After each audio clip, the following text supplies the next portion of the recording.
Assalamualaikum warahmatullahi wabarakatuh. Salam dan bahagia. Perkenalkan, anggota kelompok kami yang pertama, saya Rizky Siska Prajawati dengan nomor induk mahasiswa 2019-008-120. Yang kedua, Ayuhan Nasri dengan nomor induk mahasiswa 2019-008-119. Dan yang ketiga, Hendra Barus Budianto dengan nomor induk mahasiswa 2019-008-097. Kami dari kelas 5A3 Manajemen. Video ini dibuat untuk memenuhi tugas mata kuliah pasar modal yang diampu oleh Bapak Agus Dwi Cahya.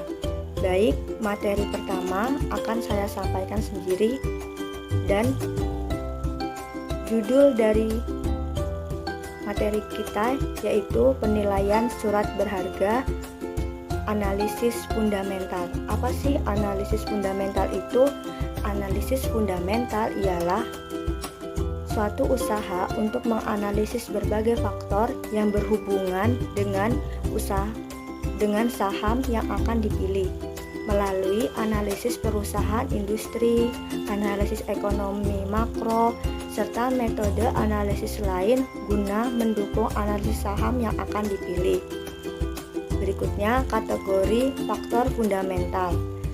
Kategori faktor fundamental itu ada 4. Yang pertama itu faktor keuangan, yang kedua faktor eksternal, dan yang ketiga faktor ekonomi, dan yang keempat faktor politik. Berikutnya, indeks harga saham. Saham merupakan produk dari pasar modal di mana saham merupakan penyertaan modal dalam kepemilikan suatu perseroan terbatas atau yang bisa disebut dengan emiten. Dalam saham dikenal istilah indeks harga saham. Indeks harga saham itu apa? Indeks harga saham itu adalah suatu indikator yang menunjukkan pergerakan harga saham saat ini. Dan indeks berfungsi sebagai indikator tren pasar dengan artian bahwa pergerakan indeks menggambarkan kondisi pasar pada suatu saat. Sedangkan harga saham sendiri dipengaruhi oleh risiko atas kepemilikan saham. Komponen-komponen dari risiko telah dikategorikan secara tradisional ke dalam beberapa kelompok. Yang pertama, risiko bisnis, suku bunga, risiko pasar, risiko likuiditas, dan risiko keuangan. Jenis-jenis harga saham. Menurut video Atmojo, terdapat beberapa jenis saham yang tersedia saat ini. Yang pertama itu harga nominal, di mana harga yang tertera pada sertifikat saham yang ditetapkan oleh emiten untuk menilai setiap lembar saham yang dikeluarkan. Yang kedua, harga perdana, di mana pada harga waktu saham tersebut dicatat oleh Bursa Efek. Harga saham pada pasar perdana pada umumnya ditetapkan oleh pinjaman emisi dan emiten. Yang ketiga, harga pasar, di mana harga dari perjanjian emisi pada investor sehingga harga pasar merupakan harga jual dari investor yang satu dengan investor yang lain. Dan yang keempat, harga pembukuan, di mana harga yang diminta oleh penjual dan pembeli pada saat jam bursa dibuka. Dan yang kelima, harga penutupan, harga yang diminta penjual atau pembeli saat akhir hari bursa. Yang keenam, harga tertinggi. Harga tertinggi terjadi pada hari bursa, di mana harga ini dapat terjadi bila suatu saham lebih dari satu kali tidak pada harga yang sama. Yang ketujuh, harga terendah, di mana harga yang paling rendah terjadi pada hari bursa, di mana hal ini dapat terjadi transaksi atas suatu saham lebih dari satu kali tidak pada harga yang tidak sama. Yang ketujuh, harga rata-rata, di mana harga rata-rata dari harga tertinggi dan harga terendah. Berikutnya materi akan dilanjutkan oleh teman saya. Teman-teman, di sini saya akan melanjutkan presentasi dari Mbak Rizky yang berkaitan dengan laporan perubahan ekuitas. Mungkin di sini dari teman-teman belum ada yang tahu tentang laporan perubahan ekuitas. Laporan perubahan ekuitas itu sendiri yaitu salah satu dari laporan keuangan yang harus dibuat oleh pemerintah pusat atau daerah yang menggambarkan peningkatan atau penurunan aktivitas bersih selama periode yang bersangkutan berdasarkan prinsip pengukuran yang tertentu yang dianut. Oke, laporan perubahan ekuitas ini disusun guna untuk menyajikan setiap komponen ekuitas, saldo awal, setiap kenaikan selama periode tersebut, dan setiap penurunan selama periode tersebut, dan serta saldo akhir untuk modal disetor. Terdapat beberapa akun yang disajikan dalam bagian tersebut, yaitu pertama, terdapat total pendapatan komprehensif untuk periode tersebut, dan yang kedua yaitu terdapat efek dari setiap perubahan akuntansi yang telah diterapkan secara retrospektif untuk periode sebelumnya, dan yang ketiga terdapat terdapat transaksi modal dengan pemilik dan distribusi ke pemilik, dan yang keempat yaitu rekonsiliasi jumlah tercatat setiap komponen ekuitas pada awal dan akhir tahun termasuk laba atau rugi bersih yang diatribusikan kepada pemegang saham, penurunan atau peningkatan cadangan modal saham, dan pembayaran dividen yang dilakukan kepada pemegang saham. Teman-teman, dalam laporan perubahan ekuitas ini terdapat beberapa unsur yang perlu diperhatikan baik-baik. Unsur-unsur ini adalah bagian paling penting dalam laporan yang akan disusun berdasar pada data yang telah ditetapkan, yaitu meliputi 1. Laba yang tidak dibagi per akhir periode akuntansi. 2. Dividen yang telah diumumkan. Yang ketiga yaitu laba neto di periode tertentu, dan yang keempat yaitu laba yang tidak dibagi pada awal periode atau per awal tahun.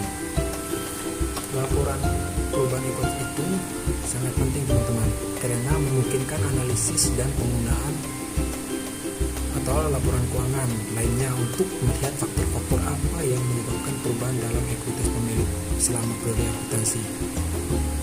Oke, selanjutnya akan disampaikan oleh Halo teman-teman, baik selanjutnya yaitu tentang rasio keuangan. Kalian tahu nggak sih apa sih rasio keuangan itu? Rasio keuangan adalah salah satu cara analisis keuangan yang digunakan oleh perusahaan dalam melihat ataupun menilai kinerja perusahaan tersebut dalam satu periode. Hal ini dapat dilihat melalui perbandingan data keuangan yang ada pada laporan keuangan, seperti laporan neraca, laporan arus kas, dan laporan laba dagang. Dalam menghitung rasio keuangan, ada beberapa rasio dalam menghitung rasio keuangan. Yang pertama itu ada rasio likuiditas, yang kedua ada rasio aktivitas, yang ketiga ada rasio solvabilitas, yang keempat ada rasio profitabilitas, yang kelima ada rasio rentabilitas. Nah, yang pertama yaitu rasio likuiditas. Nah, rasio likuiditas merupakan rasio perbandingan yang dapat menampilkan kemampuan perusahaan saat memenuhi kewajiban atau membayar utang jangka pendeknya. Rasio likuiditas sendiri memiliki beberapa jenis seperti current ratio, quick ratio, dan cash ratio. Nah, cara menghitung dari ketiga jenis tersebut, mulai dari current ratio sama dengan aktiva lancar lalu dibagi utang lancar dan dikalikan 100%. Yang kedua ada quick ratio sama dengan aktiva lancar dikurangi persediaan lalu per utang lancar lalu dikalikan 100%.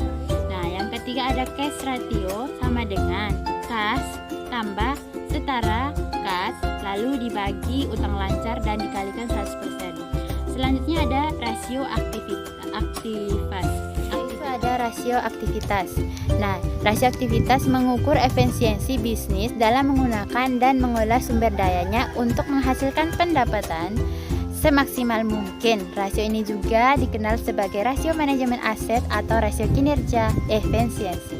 Selanjutnya ada rasio solvabilitas. Nah, rasio solvabilitas atau yang juga dikenal dengan sebutan leverage ratio ialah suatu rasio yang digunakan dalam rangka menilai kemampuan sebuah perusahaan atas pelunasan utang dan seluruh kewajibannya dengan menggunakan jaminan modal maupun aktiva atau harta kekayaan dalam bentuk apapun yang dimiliki dalam jangka panjang serta jangka pendek. Nah, rasio solvabilitas memiliki dua jenis yang berbeda. Nah, cara menghitungnya yang pertama itu ada jenis debt ratio sama dengan total utang lalu dibagi total aktiva dan dikalikan 100%. Yang kedua ada debt to equity ratio sama dengan total utang dibagi modal lalu dikalikan 100%. Selanjutnya yang keempat yaitu ada rasio rentabilitas. Nah, rasio rentabilitas merupakan rasio untuk mengukur kemampuan perusahaan dalam mendapatkan laba yang mereka inginkan. Ya. Nah, jadi rasio rentabilitas juga memiliki beberapa jenis yang berbeda. Selanjutnya perhitungan dari rasio rentabilitas. Nah, ada beberapa jenis juga dalam menghitung rasio rentabilitas. Yang pertama itu ada profit margin sama dengan laba bersih lalu dibagi penjualan dan dikalikan 100%. Nah, yang kedua ada gross profit margin sama dengan laba kotor dibagi penjualan bersih lalu dikalikan 100%. Nah, yang ketiga ada net profit margin sama dengan laba bersih setelah pajak dibagi penjualan bersih lalu dikalikan 100%. Nah, yang keempat ada return of investment atau RIO sama dengan EAT dibagi investasi lalu dikalikan 100%. Yang kelima ada return on asset sama dengan EBT lalu dibagikan total aktiva dan dikalikan 100%. Nah, selanjutnya rasio yang kelima yaitu rasio profitabilitas. Nah, rasio profitabilitas merupakan rasio untuk menilai kemampuan perusahaan dalam mencari keuntungan. Rasio ini juga memberikan ukuran tingkat efektivitas manajemen suatu perusahaan. Hal ini ditunjukkan oleh laba yang dihasilkan dari penjualan dan pendapatan investasi.